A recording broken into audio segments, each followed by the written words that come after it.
हमारे समय में 10 रुपये में चॉकलेट्स, बहुत सारी मिठाई, हम लोग मेला घूम के आ जाते थे, सिनेमा में मूवीज़ देख के आ जाते थे, सब कुछ 10 रुपये में। उसके बाद भी कुछ पैसा बचा लेते थे।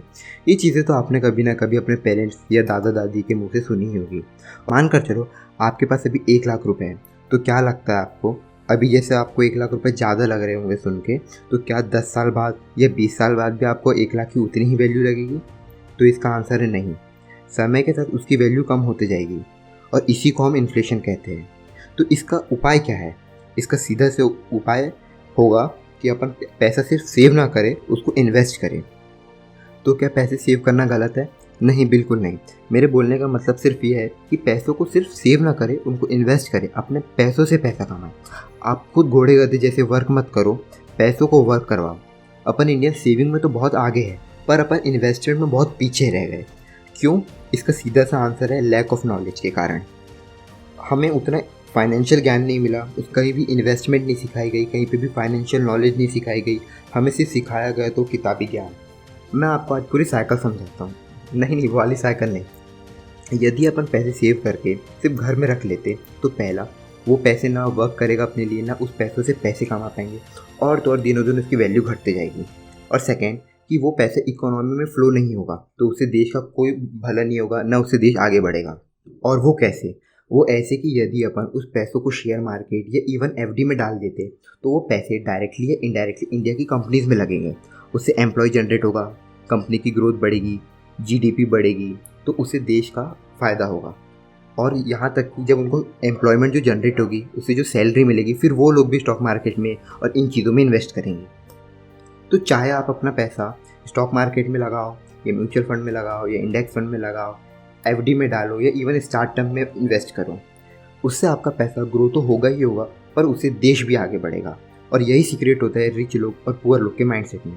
पुअर माइंडसेट वाले लोग बोलते हैं कि ज़्यादा मेहनत करो और पैसे जोड़ो, जबकि रिच माइंडसेट वाले बोलते हैं पैसे तो कमाओ पर उसको इन्वेस्ट करो, फिर उस पैसे से पैसे कमाएंगे। दोस्तों, आप में से जिनको भी लगता है कि ज़्यादा मेहनत करके ज़्यादा पैसा कमाया जा सकता है, तो उस चीज़ को समझने की कोशिश करो। सबके पास 24 घंटे ही होते, और उसमें कितनी मेहनत कर लेंगे।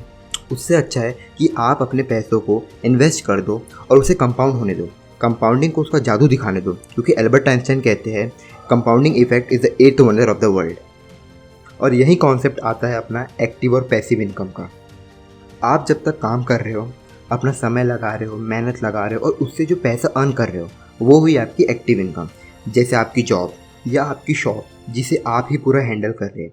और यदि आपकी जॉब छूट गई, जैसे अभी कोरोना की सिचुएशन आई थी, या आपकी शॉप बंद हो गई, तो आपका इनकम का फ्लो भी पूरा ख़त्म हो जाएगा। और इसी को कहते हैं एक्टिव इनकम। और पैसिव इनकम मतलब यही कि हमने कुछ पैसे इन्वेस्ट कर दिए, जैसे शेयर मार्केट या स्टार्टअप पे या अपने खुद के बिजनेस पे, और वो बिज़नेस जो ऑटोमेटिकली रन हो रहा है। मतलब बेसिकली हम अपनी मेहनत नहीं कर रहे, अपना समय इन्वेस्ट नहीं कर रहे, अपन सो भी रहे पर भी अपनी इनकम आ रही है, तो इसे ही कहते हैं पैसिव इनकम।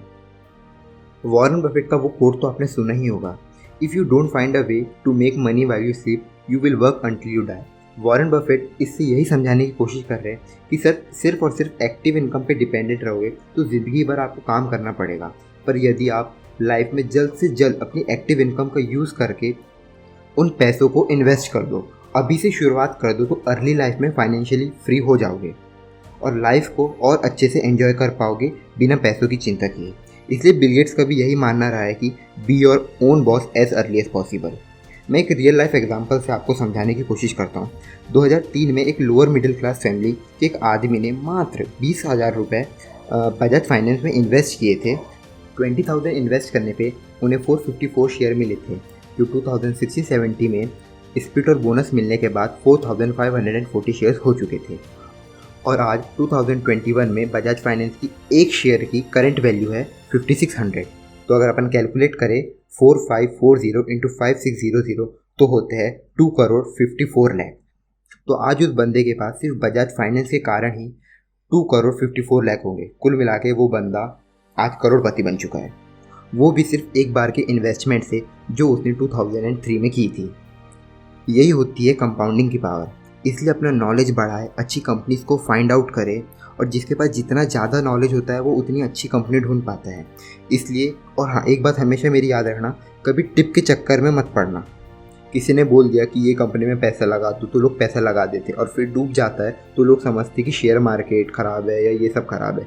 इसलिए इन चक्करों में ना पड़े, खुद की रिसर्च करें और अच्छे स्टॉक फाइंड आउट करें और उस पर इन्वेस्ट करें। अपना नॉलेज बढ़ाओ, लर्निंग बढ़ाओ और सही जगह इन्वेस्ट करो, क्योंकि the more you learn the more you earn. Video से कुछ सीखने मिला हो तो इस वीडियो को ज़रूर लाइक करना, आगे ऐसी वीडियो और देखने के लिए चैनल को सब्सक्राइब करना और अपने फ्रेंड्स एंड फैमिली के साथ शेयर करना, क्योंकि नॉलेज बांटने से बढ़ता है।